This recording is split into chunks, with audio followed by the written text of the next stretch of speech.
प्रदूषित पानी पनि बजारमा जुन माग र आपूर्तिको त्यो नमिल्दाखेरि त्यस्तो आएको छ देखिन्छ। त्यसले गर्दाखेरि अबको समय भनेको चाहिँ हामीले पानीको जुन सर्ने जुन सङ्क्रमणहरू छ त्यसको अलिकति स्रोत जुन छ त्यो चाहिँ फरक भएको छ र यति इजी छ क्या फेरि त्यो भनेको मान्छेले ल भनेर पिरिहाल्छ, घटघट पिरिहाल्छ, त्यसपछि त्यो समस्याहरू आउँछ। यसको लागि चाहिँ मेरो विचारमा जारको पानी भन्ने बित्तिकै त अब कहीँबाट व्यापारीले सिल गरेर पठाउँछ,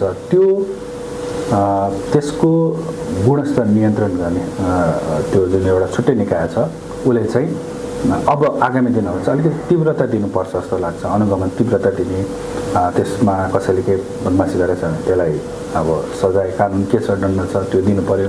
होइन भने त फेरि एकपटक यस्तै सङ्क्रामक रोगहरू हैजा लगायत टाइफाइड जुन कमलपित्तका कुराहरू यस्तो चाहिँ देखिन सक्ने सम्भावना म चाहिँ अहिले अब आगामी दिनहरू देखिन सक्ने सम्भावना चाहिँ उच्च देख्छु। हामी नेपालीहरूलाई चाहिँ पछिल्ला वर्षहरू जस्तै सामान्य भन्नेका यस्तै झाडा पखाला, टाइफाइड अनि त्यसपछि जन्डिस जस्ता सङ्क्रमणहरूले अलि धेरै सताएको पाइन्छ कि डाक्टर साहब। यसबाट समग्र यो तीनटाबाट बच्नलाई 1 2 3 4 के गर्ने? यसको समग्र भन्नु एउटै अब उपभोग गर्ने जुन पानी र खानेकुरा छ।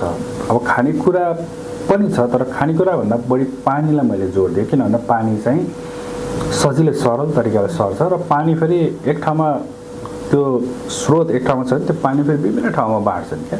त्यसले गर्दा अब खानेकुरा त एक ठाउँमा जान्छ, धेरै मान्छे बिरामी हुन्छन्, त्यही बिरामी हुन्छ, तर त्यो खाना त तत्काल अरू ठाउँमा त लग्दैन। तर त्यो पानीको स्रोत त कन्टामिनेट भएको पानी त अब उत्तर पश्चिम होइन अर्को ठाउँ, अर्को टोल, अर्को वडातिर जहाँ पनि जान सक्छ। त्यसले गर्दाखेरि पानी चाहिँ एकदमै महत्त्वपूर्ण लाग्छ। पानीबाट थुप्रै सङ्क्रामक रोगहरू फैलिने गरेको हाम्रो विगतको अनुभव पनि छ र अहिले पनि जे होस् देखिरहेको अवस्था छ। त्यसले गर्दाखेरि पानी चाहिँ शुद्धिकरण हुनु पर्यो, सबैभन्दा बेस्ट उपाय त्यो देखिन्छ। र यसमा अब विभिन्न तरिकाहरू होला जसमा चाहिँ उमालेर पिउने कुरा आयो, फिल्टर गर्ने पनि छ र पियुसको जुन प्रयोग पनि गरेर हामीले शुद्धिकरण गर्ने गर्छौँ, अथवा यो हामीले घाममा पनि पानी राखेर त्यो निर्मलीकरण गर्ने भन्ने प्रविधिहरू थुप्रै छन्।